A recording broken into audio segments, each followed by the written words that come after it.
자, 2022년 5급 피셋 언어논리. 자, 뿌듯합니다. 마수진 언어논리. 이렇게 해서 제가 이번에 기출 해설이랑 뭐 총평에 대해서 간단하게 조금 간단하다기보다는 뭔가 사실은 그렇잖아요. 글을 읽지 못하는 사람은 없지만 대체 이거 핵심이 어딨어? 아니면 이걸 조금 핵심을 빨리빨리 볼 수 있는 거. 그다음에 제가 굉장히 추구하는 건 하나예요. 항상 지향하는 거죠. 자, 글을 한 번 읽을 때 굉장히 정확하고 머리에 남게 읽어야 된다라는 거. 그 방법을 알려드리고 싶은 거예요. 그래서 한 번 읽었을 때 선택지를 보면 이 선택지가 어디에 있었어 라는 게 머릿속에 바로 떠올라서 그 부분을 찾아갈 수 있게 제가 그거를 만들어 드리고 싶어요. 그것만 된다 그러면 사실은 여기에 나와 있는 문제의 80%는 정확하고 빠르게 푸실 수 있을 거라고 저는 감히 장담합니다. 진짜예요. 네, 그래서 오늘 그거를 조금 말씀드릴게요.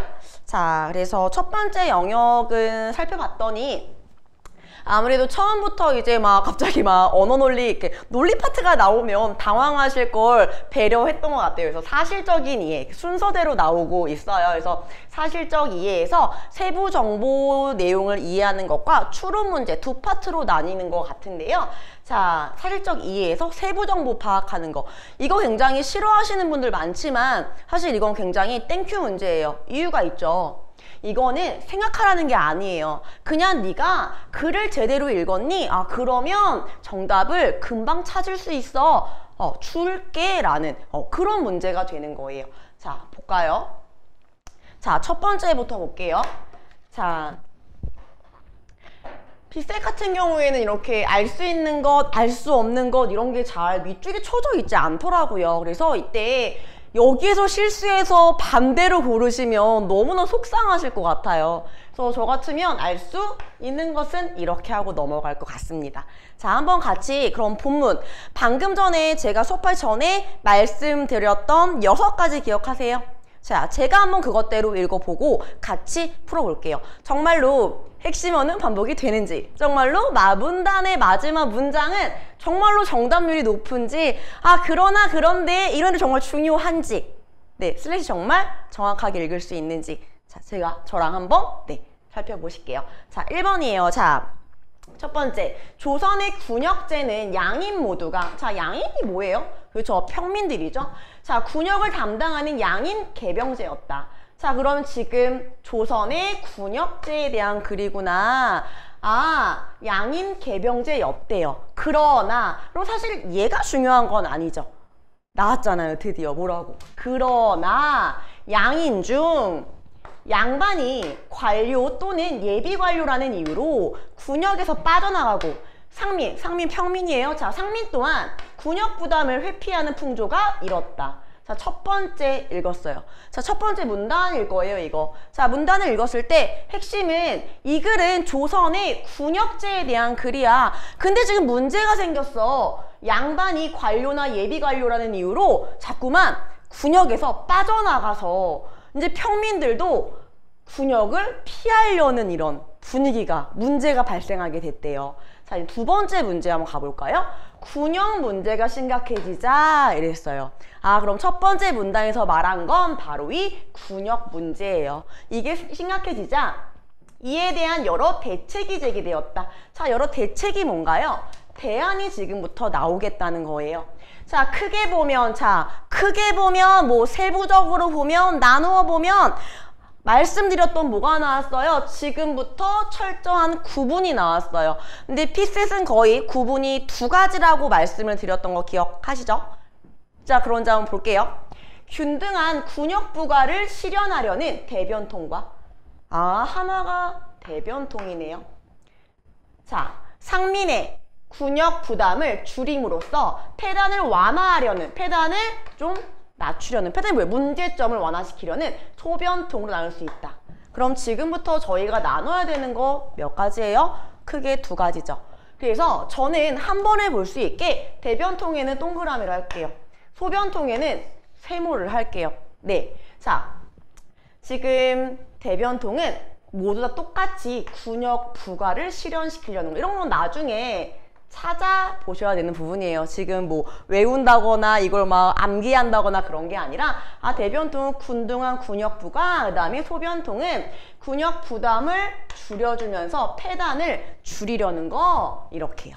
자, 그 다음에 볼게요. 전자의 예로는, 그럼 전자가 뭐예요? 대변통의 예죠. 그럼 대변통은 호포론, 구포론, 결포론이 있고 이랬어요. 그럼 대변통 동그라미 쳤잖아요. 그럼 지금부터 호포론, 구포론, 결포론, 얘네는 동그라미 표시를 할 거예요.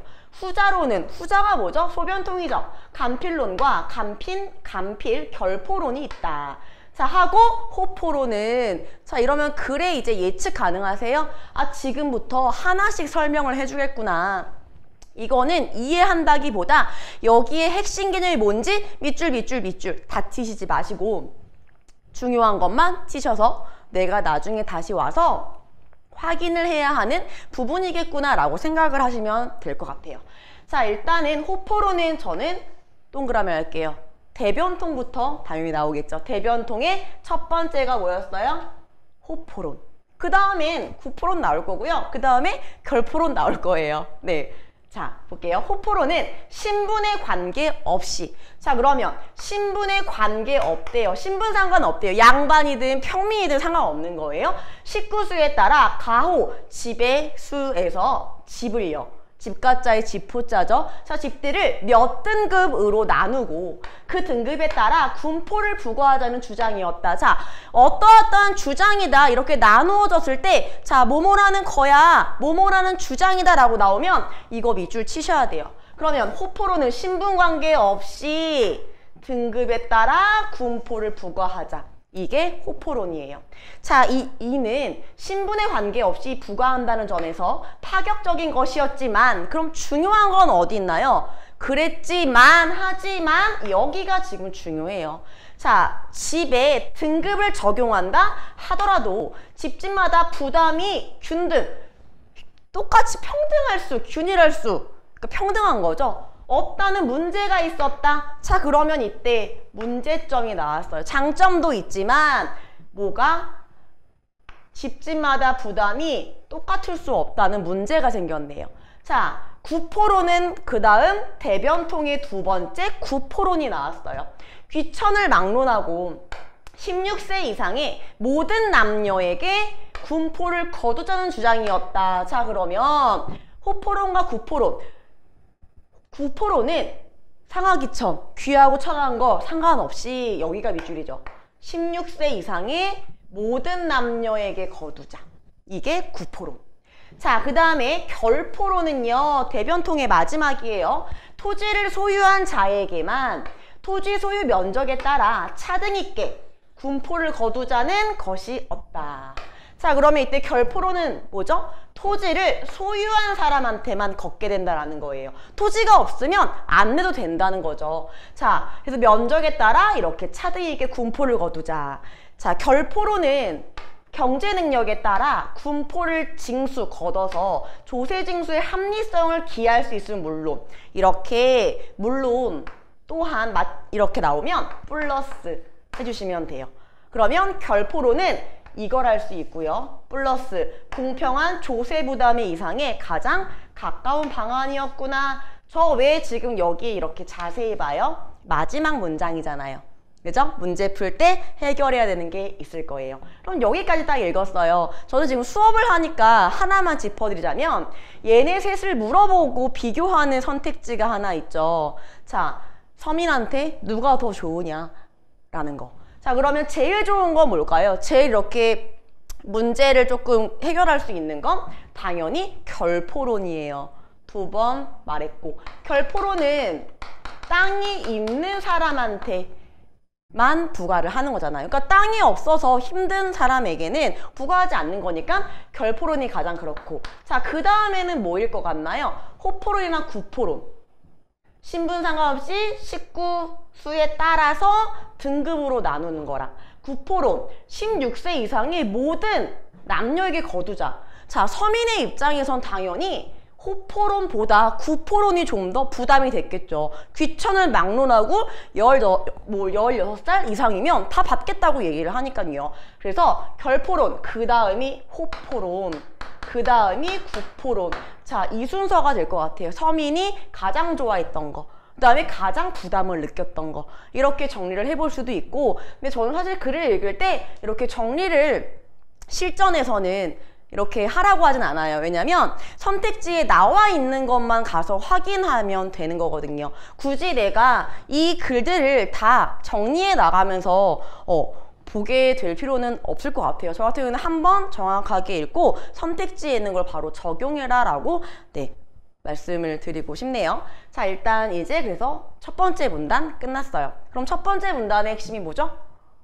대변통에 관한 거죠. 그죠? 자, 그러나 이랬어요. 중요한 거 나왔어요. 두 번째 문단에 핵심이 있을 수 있다는 얘기죠. 문단 처음에 그러나 대변통의 실시는 양반의 특권을 폐지하는 것이었기 때문에 양반층이 강력히 저항하였다. 양반층이 좋아했대요? 싫어했대요? 싫어했대요. 이유는 양반의 특권을 폐지하는 거기 때문에.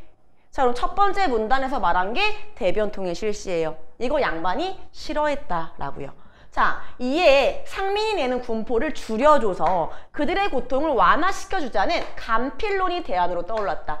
자, 여기에 대안이 지금 뭐가 나왔어요? 간필론이 나왔죠. 간필론은 뭐예요? 소변통이잖아요. 그럼 지금부터 소변통이겠구나. 세모가 되는 거죠. 네. 자, 그래서 간필론은 상민이 내는 군포를 줄여주자고. 그래서 고통을 줄여주자는 거예요. 자, 그런데, 하지만, 그런데 기억나시죠? 그런데 간필론의 경우 국가의 군포 수입이 줄어들게 돼요. 막대한 재정 결손이 수반되는 거예요. 재정상이 마이너스가 막 나는 거예요. 자, 이에 대한 대책이 마련되어야 했다. 자, 이에 상민이 부담해야 하는 군포를 두 필에서 한 필로 감축하고, 자, 그 재정 결손에 대해서만 양반에게서 군포를 거두다는 간필 결포론이 제기되었다. 자, 그러면 간필론의 문제점이 뭐였어요? 재정 결손이 동시에 수반되는 거예요. 이거를 해결하는 게 간필 결포론이구나. 그럼 이거는 뭐냐? 핵심이 어딜까요? 여기 밑줄 쳐야 될까요? 아니죠. 뭐 두 필, 한 필, 물론 수치가 나오면 문제에서 찾아가기 쉽게 수치가 나오면 여기 찾아가시면 돼요. 자, 네, 재정 결손에 대해서 여기죠.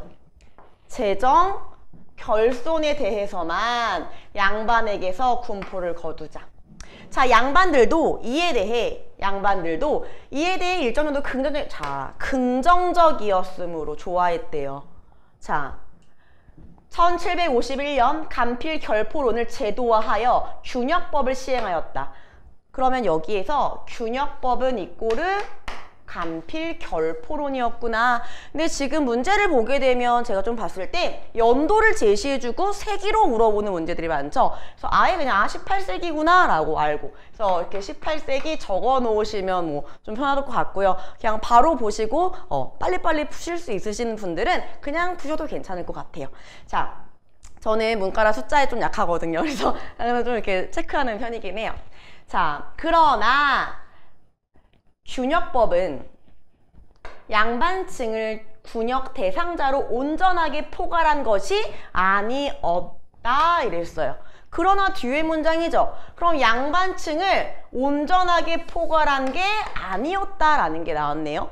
자, 양반이 지게 된 부담은 상민과 동등한 군역 대상자로서가 아니라, 그래서 이렇게 나오면 어떻게 하냐면 상민과 동등한 군역 대상자로서가 아니라, 이 뒤에가 밑줄, 이런 식으로 필기를 합니다. 자, 민생의 개선에 책임을 져야 할 지배층으로서의 재정 결충하기 위한 양보에 불과한 것, 안 좋은 거죠. 거기에 불과했다는 건 근본적인 해결 방안이 될 수 없었다. 근본적인 문제 해결책이 아니었다라는 한계 쪽이잖아요. 그렇죠?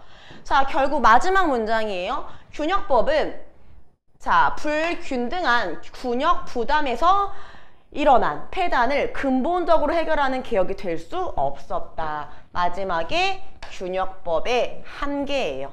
근본 해결하는 폐단 개혁은 될 수가 없었다라는 거죠. 그럼 이제 풀어볼까요? 정말 기억나나 한번 찾아가 보세요. 자, 구포론보다 결포론을 시행하는 것이 양인의 군포 부담이 더 컸다 했어요. 전 이렇게 정리를 해놨지만 이건 제가 선택지를 먼저 봤기 때문에 정리를 했던 거예요. 근데 정리를 하지 않았다 그러면 여기에서 구포론 아, 구포론 여기 있구나. 자, 그 다음에 결포론 여기 있구나. 이거 두 개 체크한 데 가보시는 거예요. 자, 군포부담은 누가 더 컸을까요? 당연히 구포론이 더 컸겠죠. 자, 결포론은 돈이 있는 애들만 내라고 이렇게 얘기를 하는 거고, 근데 구포론 같은 경우에는 16세 이상이면 모두 다 내라 이렇게 얘기를 하는 거잖아요. 당연히 그러면 양인의 입장에서는 구포론이 좀 더 부담이 컸으니까 1번은 틀린 선지예요. 자, 2번 볼게요.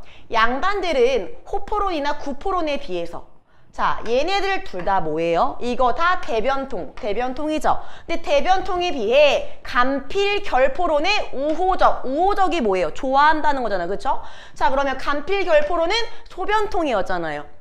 입장을 보였다. 자, 답 2번이죠. 2번 어디요? 여기요. 자, 그러나 대변통의 실시는 저항했대요. 자, 근데 이 간필 결포론이 제기되었을 때 양반들도 긍정적, 좋아했대요. 긍정적이다, 좋아했다, 우호적이다. 답 2번이죠. 자, 이게 실전이었다. 그럼 3, 4, 5번 읽지 않습니다. 네, 과감하게. 저는 국어는 자신감이라고 생각해요. 이때 자신감이라는 건 근거 없는 자신감이 아니라 나는 공부를 많이 했기 때문에, 사실은 여러분들 공부 정말 많이 하시죠. 그쵸?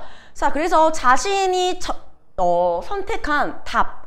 아, 내가 근거를 확실하게 찾았다라는 확신이 드시면 그 밑에 선지는 과감하게 패스하실 수 있어야 한다고 저는 생각합니다. 자, 정확히 찾은 거잖아요. 헷갈리는 게 0이에요, 0. 이런 경우는 이거 3개 버리고 2번 찍고 넘어가셔도, 네, 내용일치 문제에서는 그렇게 크게, 네, 타격이 없고 실수도 없을 거다라고 저는 생각합니다. 자, 그러면 일단 저는 수업이니까요. 일단 3, 4, 5번은 왜 그래요? 라고 궁금하실 것도 같아서 한번 같이 찾아볼게요. 자, 균역법은 균등 과세 원칙 아래 군포에 대한 양반의 면제 특권을 폐지하였다 이랬어요. 자, 균역법은요, 일반적으로 간필 결포론인 거죠. 그죠? 이걸 바탕으로 시행을 했으니까요. 근데 군포에 대한 양반의 면세 특권을 폐지하였다? 이건 아니잖아요. 면세 특권 폐지하게 된 거는, 특권 폐지는 대변통이에요. 근데 이거는 소변통이잖아요. 그죠? 그래서 3번 틀렸고, 결포론 이거 대변통이죠. 공평한 조세 부담의 이상해. 자, 호포론은 이것도 대변통이죠. 균등한 균역 부과의 이상해 가장 충실한 개혁안이었다. 자, 사실은 결포론과 호포론 가보면요. 자, 공평하게 세금을 내라. 이거는 누구 쪽이에요? 호포론 쪽이죠. 얘네는 신분에 관계없이 이렇게 내. 근데 결포론은 돈이 있는 사람한테 거두어 갈게 이거였잖아요. 자, 그러니까 결포론은 이거 두 개가 지금 뭐 균등한 거랑 공평한 거랑 두 개가 바뀌었어요. 그래서 4번 안 되고, 5번 볼게요. 구포론은 16세 이상의 양인 남녀를 군포부가 대상으로 규정한 반면, 자, 그러면 구포론, 아, 맞네요. 여기까지 맞는 말이에요. 자, 그런데 호포론은 모든 연령의 사람에게서 군포를 그러니까 호포론 가볼게요. 신분에 관계없다고만 얘기했지 모든 연령의 사람에게서 군포를 거두자는 입장은 아니었어요. 5번도 그어지게 됩니다. 그래서 정답은 2번이 되는 거예요. 자, 어떠신가요? 한 번에 찾아가실 수 있으셨나요? 자, 글을 제대로 읽었구나. 내가 한 번에 파악을 했구나. 그러면 이 선택지들이 어디 있는지 이렇게 금방금방 찾아가실 수 있어요. 지금부터 연습해야 하는 건 그런 거 같아요. 아, 제가 그거 말씀 안 드렸네요. 자, 지금 사실적 이해 파트 하잖아요. 그 문제가 지금 1번, 2번, 3번, 4번. 이게 이제 사실적 이해에서 세부 내용, 그러니까 단순 내용일치라고 저는 불러요, 사실은. 자, 이런 식의 유형이 4번까지 있는 거예요. 자, 2번도 한번 해볼게요.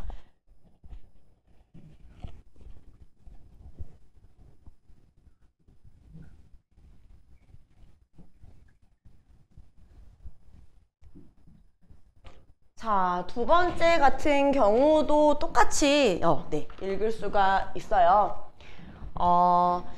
오히려 첫 번째보다 두 번째가 정보량이 좀 더 많은 케이스예요. 자, 이런 경우에 체크를 아무리 뭐 최소화시켜서 하겠다라고 하셨어도 막상 이제 이런 단어를 떠올려서 가시는 게 가장 빠르거든요. 그래서 저 같은 경우에는 단어 중에 조금 특이한 애들은 기억에 좀 남잖아요. 그래서 가장 특이하고 내가 가장 잘 찾아갈 수 있는 것부터 가게 됩니다. 자, 읽어볼게요.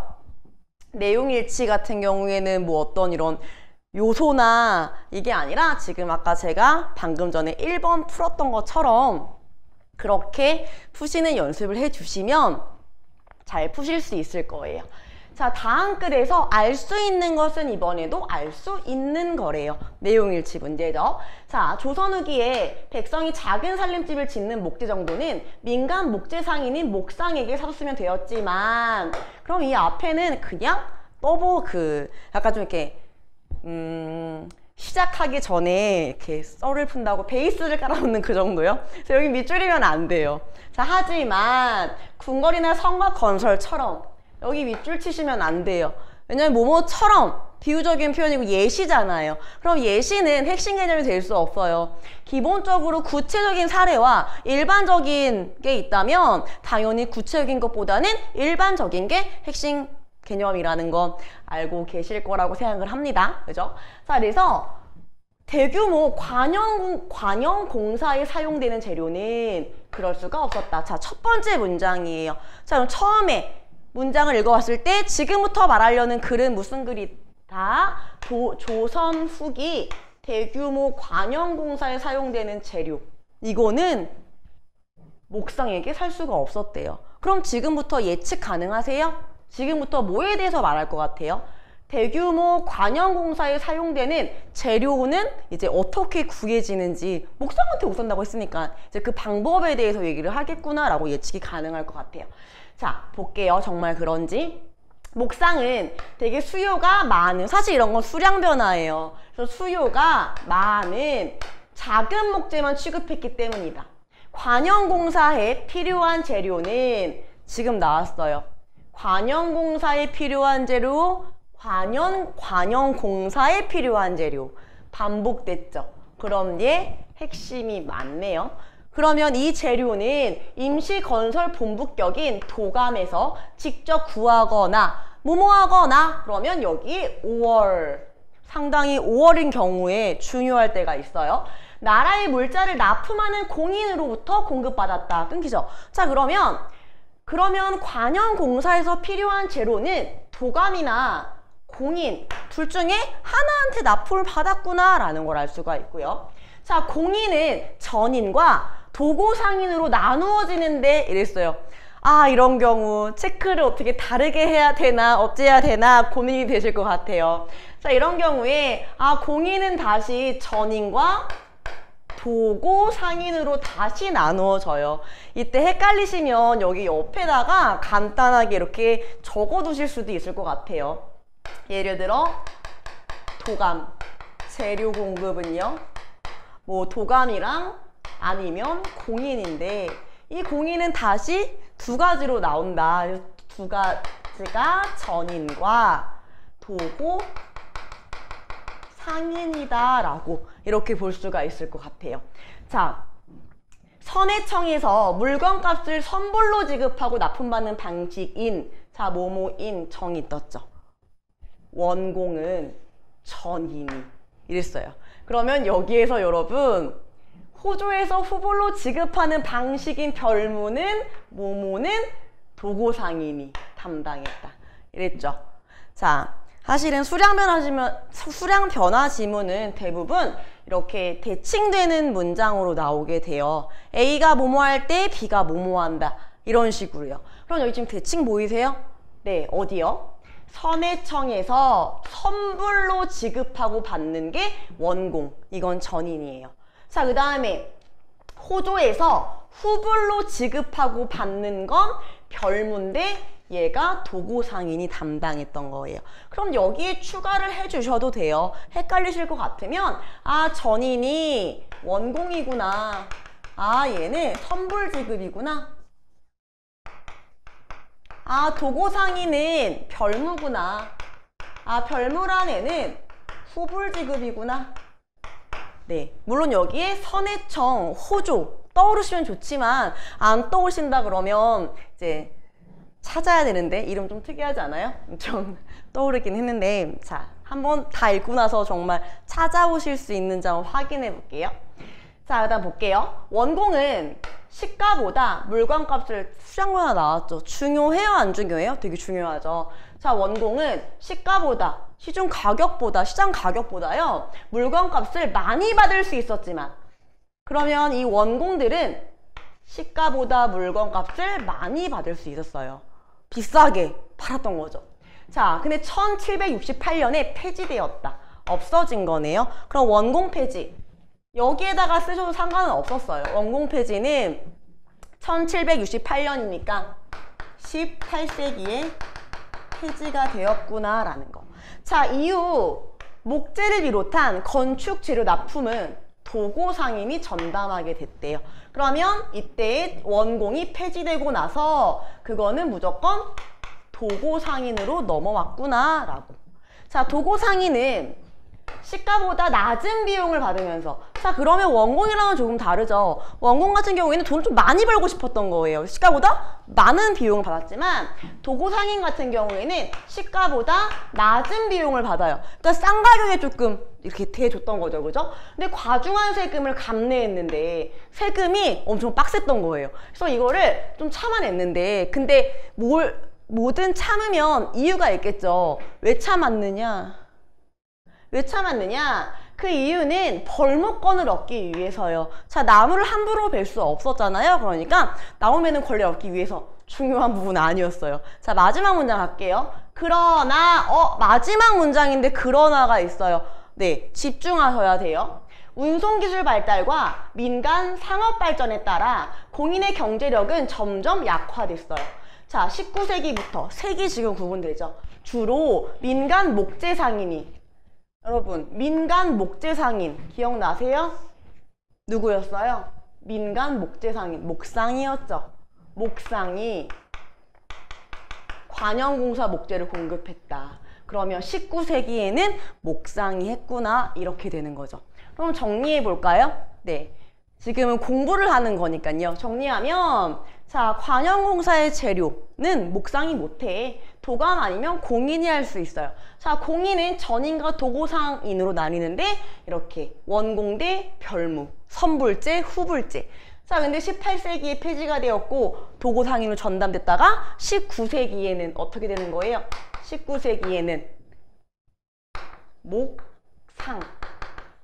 이 사람이 맡게 되었다라고 정리가 되겠네요. 자, 이때 수량 변화 나왔던 거, 물건값을 많이 받을 수 있고 물건값을 적게 받았다라는 거, 요거 한번 보셨으면 될 것 같아요. 됐나요? 자, 두 번째 문단 한번 가볼게요. 자, 똑같은 얘기인지 아닌지 한번 볼게요. 자, 산지의 목재는 수로 물길을 통해 배로 운송되었다. 지금까지 얘기했던 첫 번째 문단의 핵심은 뭐였어요? 재료를 어디에서 구해? 어떻게 납품받았어? 이런 거였잖아요. 그쵸? 자, 근데 이번에는 첫 번째 문장 화재 제시라고 말씀드렸죠. 이 문단에서 말하고자 하는 건 목재가 수를 통해서 배로 운송됐다. 운송 방법에 대해서 말하려고 하는구나 라고 예측하실 수 있어요. 자, 수로 운송을 맡았던 배는 시기별로 달랐다. 자, 여기에서 예측 또 하나 할 수 있죠. 지금부터 시기별로 이야기해 줄 거야. 그러니까 이렇게 나오게 되면 시기별로 체크를 괄호 표시를 하셔서 나누어 주셔야 돼요. 자, 17세기에는 세곡을 운송하는 조세선이 주로 쓰이고 군선이 동원되기도 했다. 이랬어요. 그럼 17세기 조세선 플러스 군선. 자, 그러나가 나왔네요. 그러나 18세기에는 조세선보다는 군선과 개인이 소유한 플러스 사선의 비중이 커졌다. 이랬어요. 그럼 조세선 얘 말고 얘네 둘의 비중이 컸어. 자, 군선은 조세선보다 크고 튼튼했기 때문에 자주 동원됐대요. 그럼 여기에 군선은 자주 동원되었구나. 자, 그럼에도 불구하고 사실은 우리가 좀 최강이죠. 그럼에도 불구하고 진짜 중요하다는 거잖아요. 그 대상이. 자, 그럼에도 조세선에 의한 건축재료 운송이 완전히 사라지지 않은 것은, 자, 뭐뭐라는 것은 이거 뭐예요? 뭐뭐라는 이유는 이거잖아요. 그쵸? 그럼 이렇게 딱 묶여야 될 것 같은 느낌이 앞으로 드시게 될 거예요. 그래서 조세선에 의한 건축재료 운송, 조세선 운송이 완전히 사라지지 않았다라는 걸 강조하고 있어요. 원거리 운항 기술이 축적되어 있었고 항해술이 노련하여 군선보다 사고 위험이 덜했기 때문에, 그럼 사고 위험이 덜하고 항해술 뛰어나고 운항 기술이 더 많이 뛰어났기 때문이겠죠. 마지막 문장이에요. 이에 이것 때문에 이 때문에 원거리 운송은 조세선이 담당했다라는 거죠. 됐나요? 그럼 두 번째 문단에서 말하고자 하는 건 운송에 대한 거네요. 시기별로 운송하는 배가 달랐다라는 거예요. 되셨어요? 자, 세 번째 문단 가볼게요. 17세기까지 건축재료를 내리는 거 하역과 각 창고까지의 운송은 백성들의 부역 노동으로 해결하였지만 1707년이니까 몇 세기죠? 여기 지금 17세기에 나왔죠. 건축재료 하역이나 운송, 백성이었는데 1707년이니까 이거 몇 세기인가요? 18세기죠. 마계를 창설하여 이를 전담시켰다. 자, 그럼 첫 번째 줄 어떻게 요약되세요? 17세기의 하역 운송은 백성, 18세기에는 마계라는 게 창설돼서 얘가 전담을 했다라고. 자, 한편, 저는 한 편이 나오면 판을 갈라고 얘기해요. 딴 얘기하려고 하는 거야 얘들아. 전환이라고 얘기를 하죠. 다른 얘기야? 그래서 머리에 있는 판을 가라 이렇게 얘기를 하는데, 관영공사에 필요한 건축재료를 구하고 운송하는 책임은 영역부장에게 있었는데 이랬어요.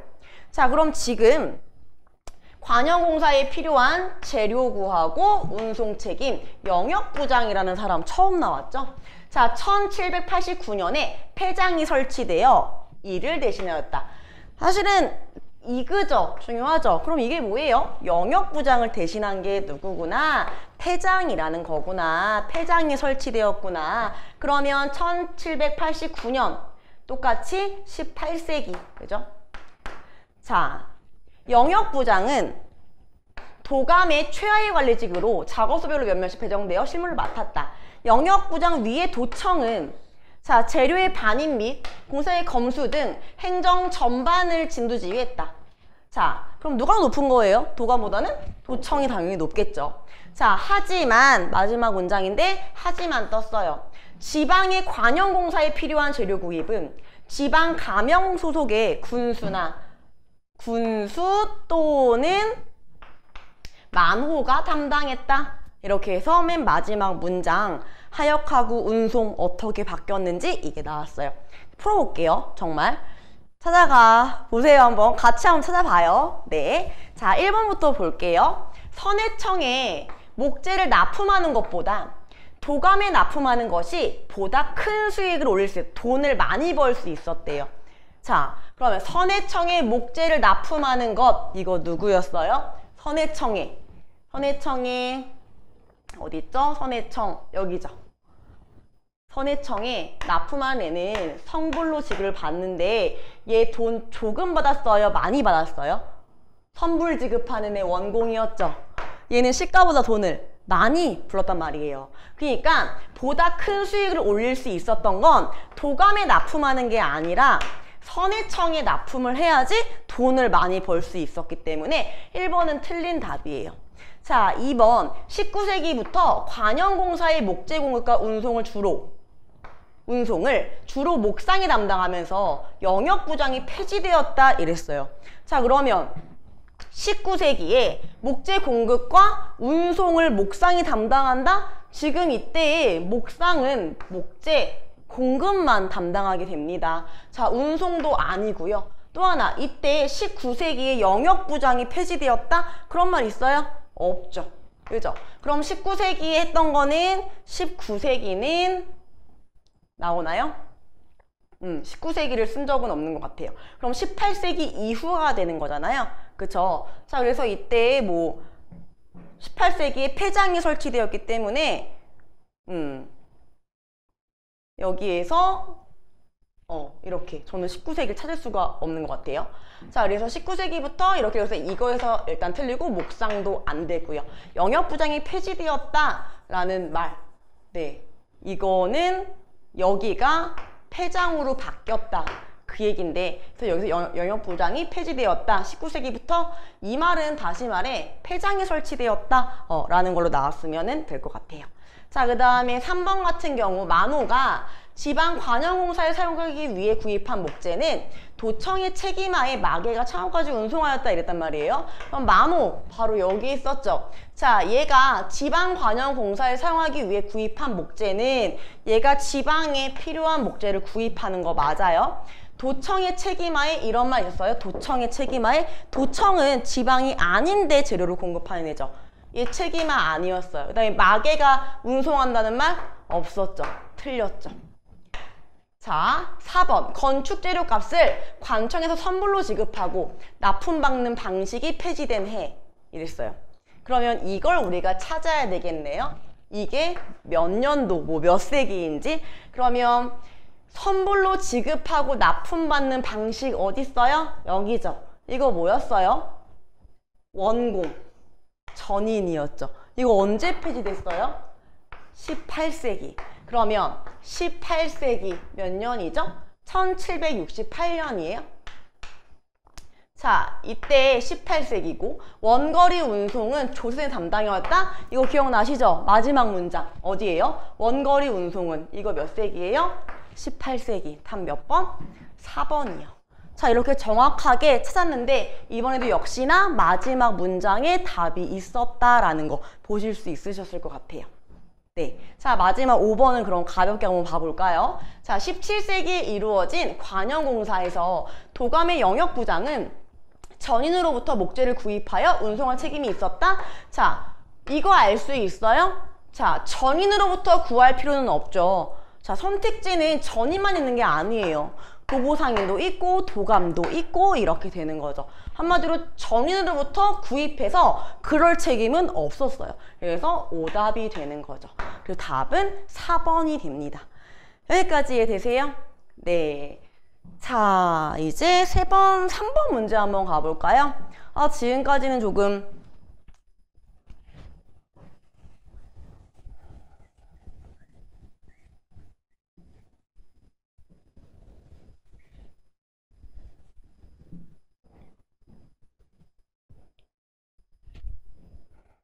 자, 이제 3번 문제 한번 볼게요. 지금까지는 그래도 재미가 있지는 않으셨죠? 근데 저는 심리학 같은 거 나오면 되게 재미있는 것 같아요. 그래서 가장 1, 2, 3, 4번 중에 가장 재미있는 문제가 아닐까라고 생각이 듭니다.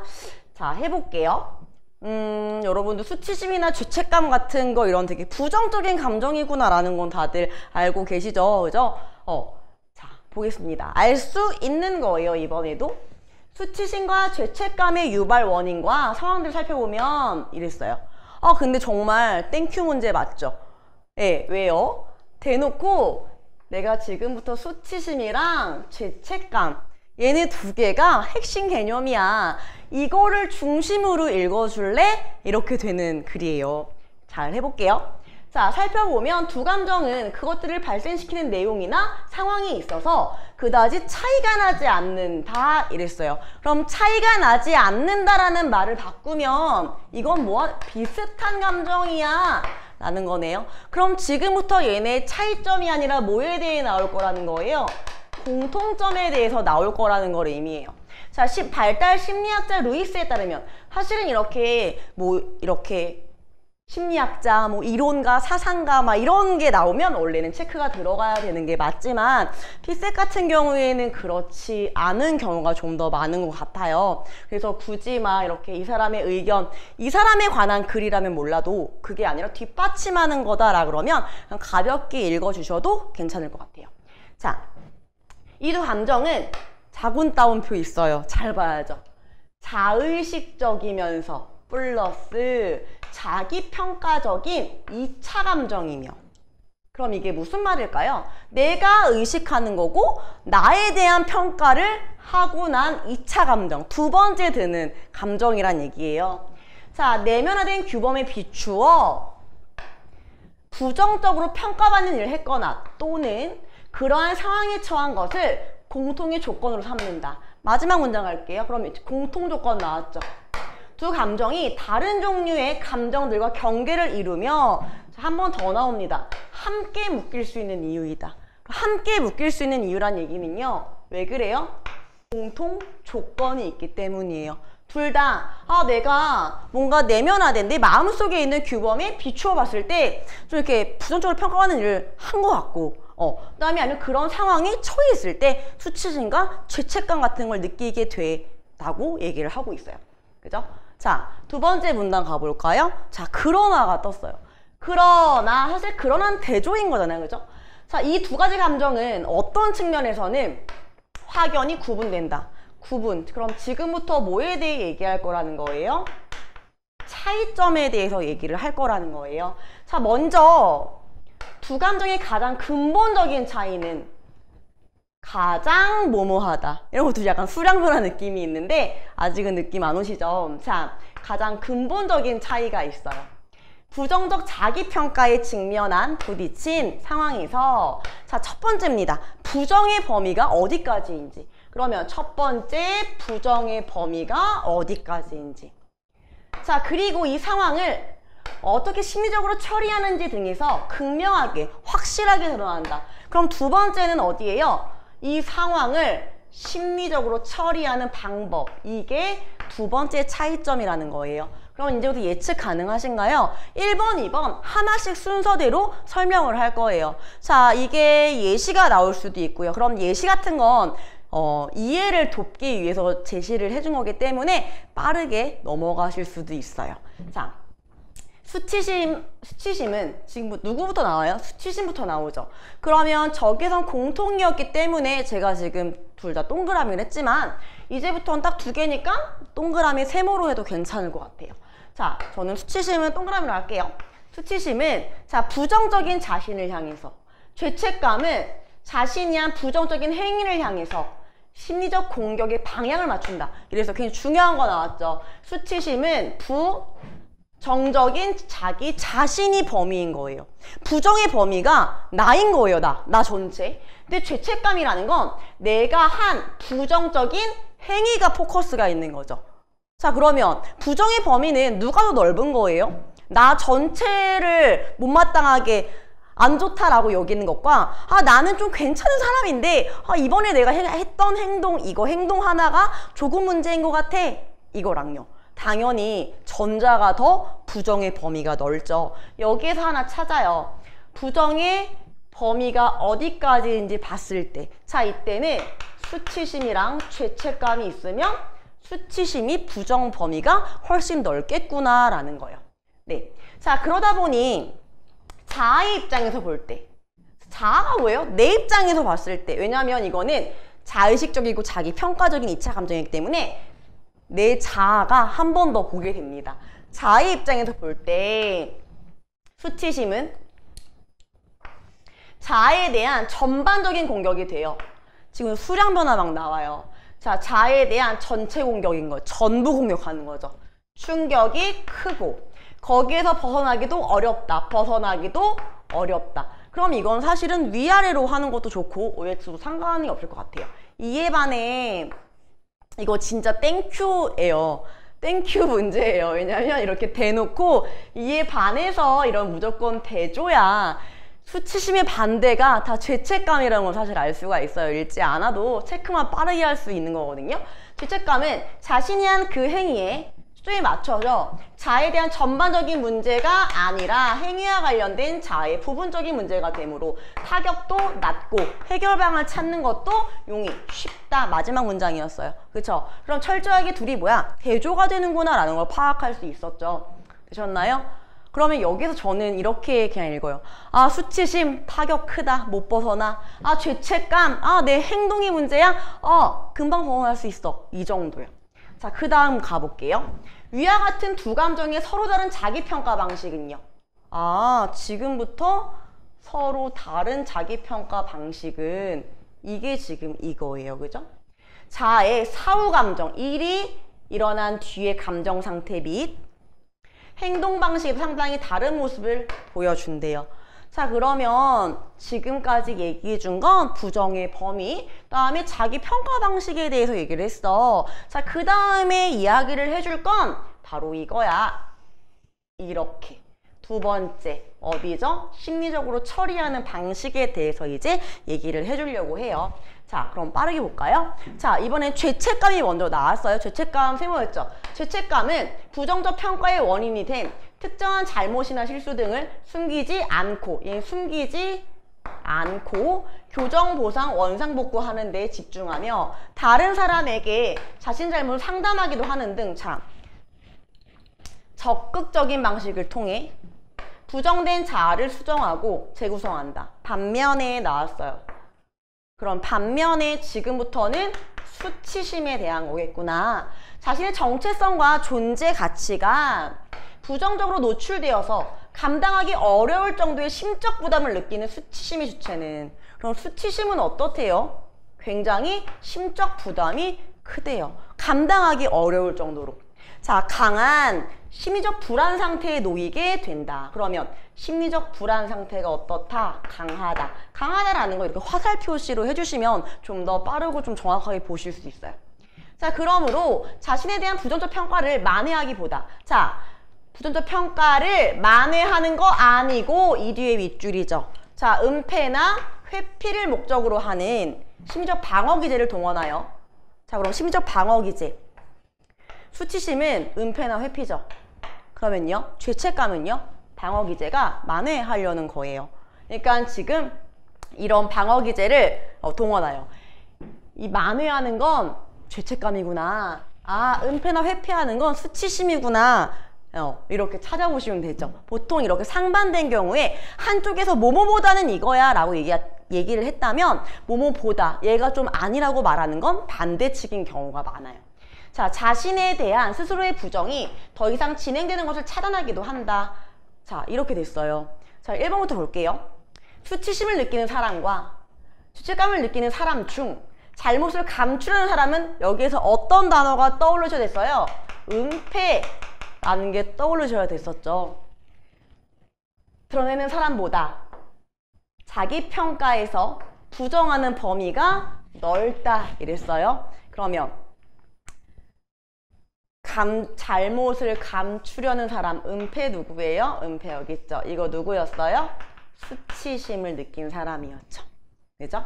자, 그러면 수치심과 죄책감 중 수치심을 느끼는 사람은 자기 평가에서 부정 범위가 어땠죠? 쟤보다는 넓었죠. 이유는요, 자아가 봤을 때 나의 전반적인 문제, 내 자신이 문제인 게 수치심. 아, 이 행동 하나가 문제네? 이게 죄책감이었어요. 답 몇 번이에요? 1번이죠. 그러면 시간이 없어요. 우리는 답을 찾았는데 100% 완벽하게 찾았는데 혹시나 해서 2, 3, 4, 5를 뒤질 필요가 없으신 거예요. 시간 줄이셔야죠.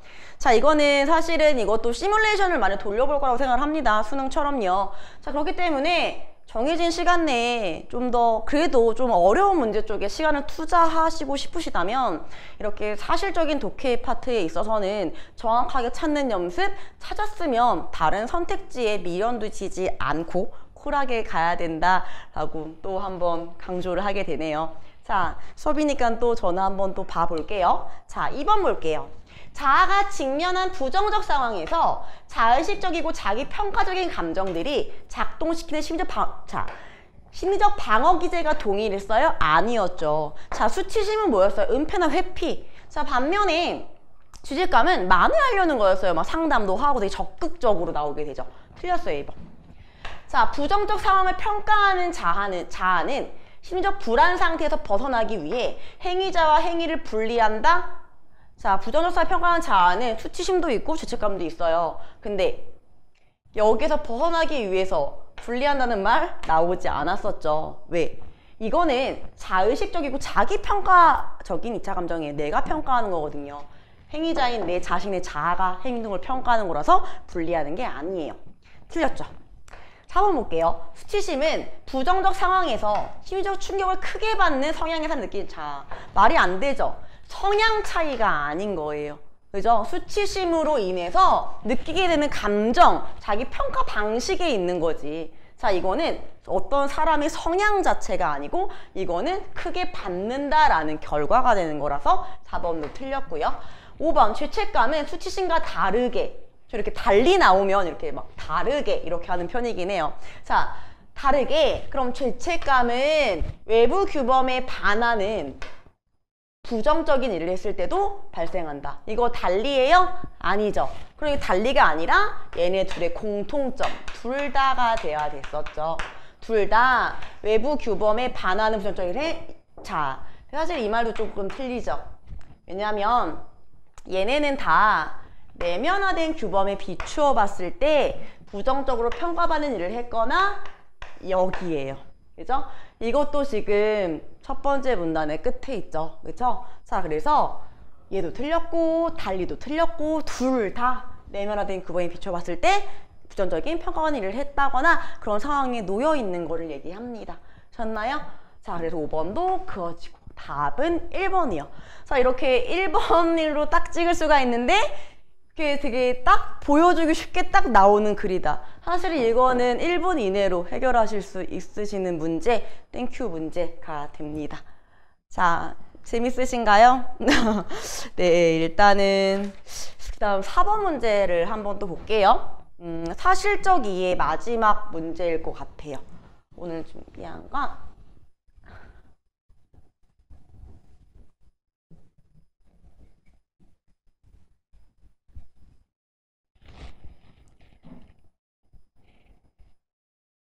자, 다음 글에서 알 수 없는 것. 저는 지금 이렇게 빨간색을 이렇게 해놨지만 실전에서는 어때요? 실제 시험장에서 너무 떨리는데 이렇게 안 돼 있죠, 그죠? 이럴 때 뭐 X 이렇게 쳐주시고 확인할 수 있게 절대 실수하시지 않도록 체크 동그라미 X로 해주시고 확인하시면 될 것 같아요.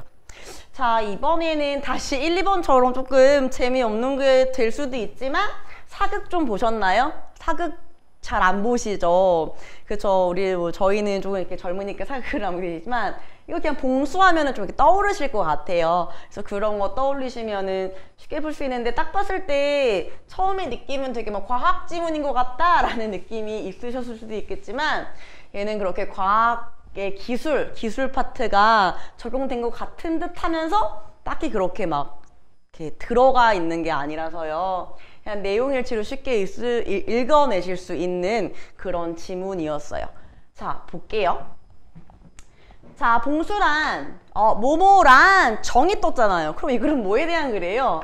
봉수에 대한 글이에요. 자, 낮에는 연기를, 밤에는 불빛을 이용하여 변경의 상황에 대한 정보를 중앙에 알렸던 우리나라의 통신수단이다. 첫 번째 문장을 읽어봤어요. 그럼 이 글은 뭐에 대한 글이냐? 봉수에 대한 글이에요. 자, 봉수라는 건 낮에는 왜 여기 지금 제가 밑줄 치려고 해요? 첫 번째 문장인데 대칭되잖아요. 그죠? 자, 낮에는 연기, 밤에는 불빛 이렇게요. 자, 아궁이 5개로 이루어져 있으며 그럼 아궁이 5개. 사실은 숫자가 나오면 조금 문제화되어 있는 경향들이 꽤 있어요. 그러니까 빨리 찾아가려고 이렇게 체크를 한다거나 아니면 논리 문제에서 숫자 같은 게 나오면 되게 중요한 힌트가 되죠. 숫자는 체크해 주시면 조금 좋을 것 같고 그래서 뭐 그 대신에 막 항상 나올 거야, 꼭 나올 거야, 핵심어야 이런 느낌은 아니라서 그냥 이제 읽기 좀 편하시게 이렇게 해주시면 될 것 같아요. 다시 가볼게요. 아궁이 5개로 이루어졌으며 각각의 아궁이에 불을 지핌으로써 연기나 불빛을 만들어 먼 곳까지 신호를 보낸다. 자, 봉수는 이렇게 송신 지점에서 정보를 물리적인 형태로 변환시켜 보내고 수신점에서는 이렇게 저는 여기까지 딱 읽었을 때 뭘 하냐면요. 체크를 하려고 해요. 여기에선 이런데 여기에선 이렇다. 각각의 과학기술 같은 경우에는 각각 특히나 기술 지문은 어느 부분에서 어떠한 역할을 하는지 짚어내는 게 굉장히 중요해요. 자, 그럼 지금 송신하는데 송신 지점에서는 정보를 물리적 형태로 변환시켜서 보내고 자, 수신 지점 받는 애들은 송신 측에서 보낸 정보를 정해진 규칙에 따라 복원해내는 통신 방식이다. 마지막 문장 갈게요. 자, 이런 방식은 현대 디지털 통신과 유사한 점이 많다. 그러면 나오겠지만 현대 디지털 통신하고 내가 유사한 점, 공통점이 뭔지 설명해 줄게. 저희 사실은 대조는 차이점이고 유사한 점은 공통점이잖아요. 그죠?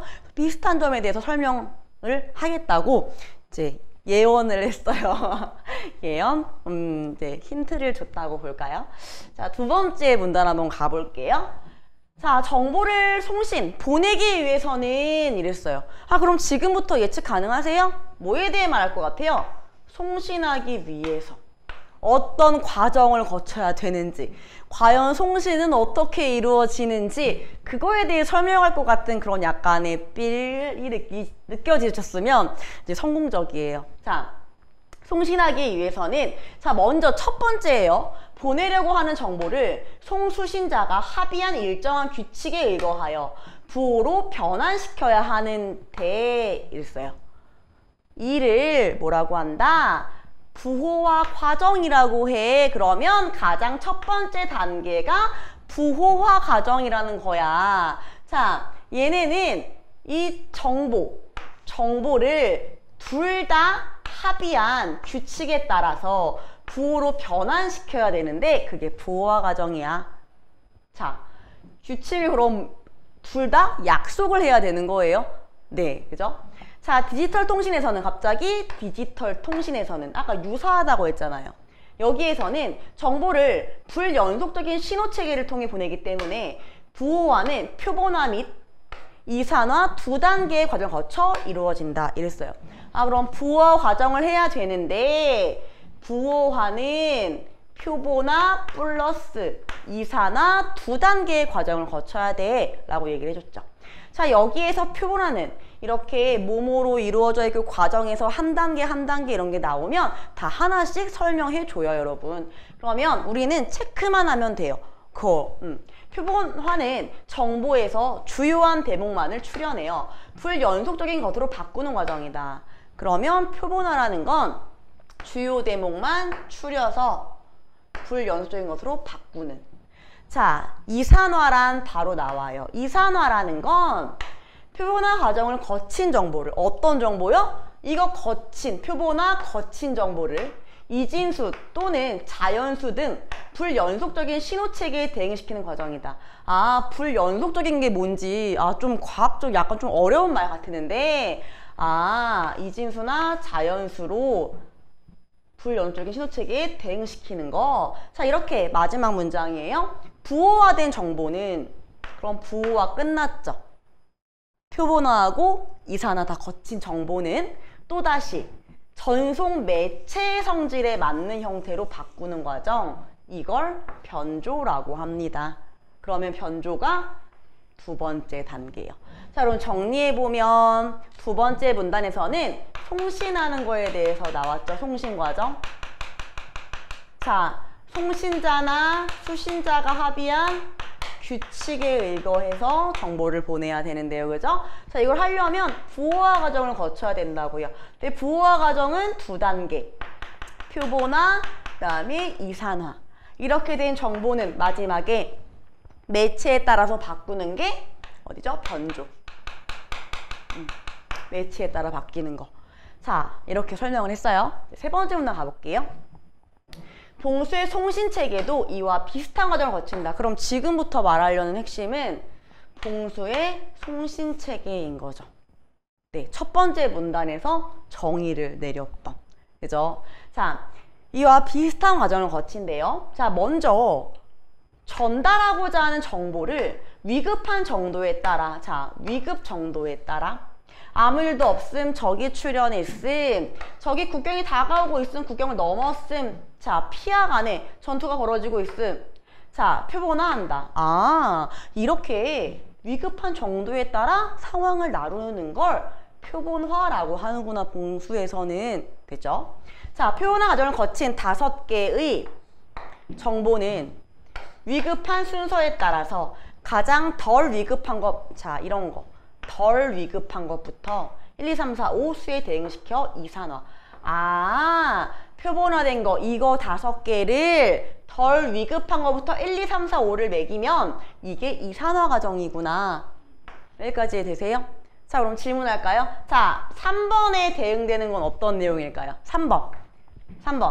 1, 2, 3. 적이 국경에 다가오고 있다. 여기가 되겠네요. 그쵸? 자, 이게 이제 이렇게 하는 게 이산화 과정이에요. 못 끝났죠? 여기 끝났죠? 이제 남은 건 뭐밖에 없어요? 변조밖에 없네요. 자, 그리고 마지막 문장이에요. 자, 봉수의 신호는 불빛이나 연기의 형태로 전송되므로, 자, 불빛이나 연기가 그러면 뭐가 되는 거예요? 매체가 되는 거죠. 아까 변조할 때 전송 매체 성질에 맞게 변조를 해야 됐으니까 이때 이게 바로 매체예요. 그래서 이산화된 수만큼, 원래 뭐뭐만큼 불을 지피는 것으로 변조한다. 자, 송신과정 끝났어요. 봉수에서는 송신체계가 이래, 송신과정이 이래, 굉장히 디지털하고 비슷하지? 이렇게 설명을 한 거예요. 되셨나요? 마지막 볼까요?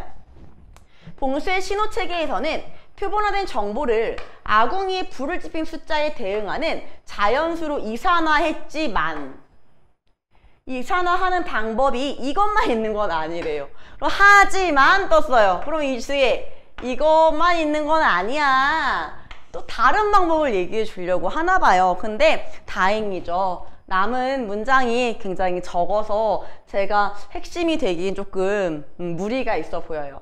자, 현대 디지털 통신체계와 같이 이진부호 체계를 도입하여 각각 아궁이에 불을 지핀 경우를 1로, 지피지 않은 경우를 0으로 하여 이산화한다면, 자, 봉수에서도 원리상 5가지 이상의 정보를 보낼 수도 있게 된대요. 자, 우리가 이렇게 디지털 통신 체계는 많이 나오죠. 이진수로 이루어지니까 0 아니면 1 아니면 0 이런 식으로 막 환원하는 것도 많이 나오고, 이런 거는 뭐 컴퓨터 나오는 그런 것도 그렇고 정보 처리 과정에서 좀 많이 보게 되는 부분인 것 같아요.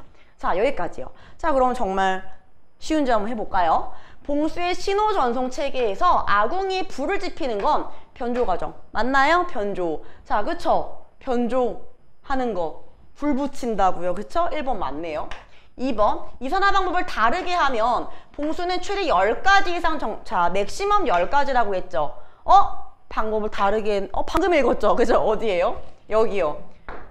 방법을 다르게 했단 말이에요. 이렇게. 근데 원리상 5가지 이상이라고 얘기했지 맥시멈 최대 10가지라고 말한 적은 없어요. 이건 우리가 알 수 없어요. 오답은 답 2번이에요. 저 또 마지막 문장에서 찾았어요. 진짜요? 저 지금 4개 풀었는데 답 지금 거의 다 마지막 문장에 그러나 뒤에 있었어요. 그쵸? 저 거짓말 안 했어요. 자, 그래서 이렇게 답이 2번이에요. 그럼 또 넘어가실 수 있죠. 그냥 그 다음 문제로. 그래서 이 4문제 푸는데 사실은 시간을 그렇게 쓰시지 않는 게 맞다고 생각을 해요. 아마 4분 컷 정도면, 아니면 5분 컷 정도면 될 것 같아요. 4문제. 자, 3번 볼게요. 봉수 신호의 부호화 규칙을 알지 못한다면, 자, 규칙 모르면요, 수신자는 올바른 정보를 보관할 수 없죠. 그쵸? 규칙, 합의한 규칙에 일정한 규칙 여기 나오잖아요. 이거기 때문에 규칙 모르면 안 돼요. 그죠? 자, 맞는 말. 4번, 봉수대에서 변조된 신호 형태는 낮과 밤, 첫 번째 문장, 낮에는 연기, 밤에는 불빛. 그죠? 5번, 봉수를 이용한 신호 전송에서 연기가 두 곳에 표현되는 봉수는 2번, 적이 출현했다. 그러면 2번은 1번, 2번, 적이 출현. 맞네요. 5번도 정답. 자, 여기까지가 사실적 이해에서 세부 내용 파악하는 그런 글이었어요. 그래서 저는 이거를 앞으로 단순 내용일치 문제라고 저는 부를게요. 정말 단순 내용일치거든요. 여러분한테 뭔가 생각해내, 막 추론해 이런 영역이 아니라 이제 자료를 주어줬을 때 내가 지금 말한 게 어디 있을까? 네가 찾아가 봐서 한번 풀어봐. 이게 맞는지 아닌지 OX 문제랑 약간 비슷하다라고 생각하시면 부담 없이 풀 수 있는 유형입니다, 여러분. 자, 이런 문제는 땡큐 문제 많을 것 같아요. 네, 이번에 어려웠으면 내년도 비슷하거나 조금 더 어려워질 수 있을 것 같은데, 제가 좀 걱정이 되는 건 지금은 이렇게 땡큐 문제들이 4문제 이상이 조금 있다면 요즘에 조금 변화되는 건 이제 똑같은 땡큐 문제 느낌인데 지금은 이렇게 여기 있는 문장을 그대로 쓰잖아요. 사용을 하고 있잖아요. 근데 난이도가 점점 높아질수록 어떤 현상이 발생하냐면 여기에 나와 있는 이 선택지의 말을 다른 말로 바꿔서 출제를 하는 거예요. 선택지가 다 그렇게 구성이 되어 있으면 땡큐 내용일치 문제가 마치 추론 문제처럼 느껴질 수 있다는 거. 네, 아직까지는 그런 문제가 그렇게 초안에 깔리지는 않는 것 같다라고 저는 생각이 들더라고요. 자, 뒤에 가서 한번 나오는 문제들이 있어요.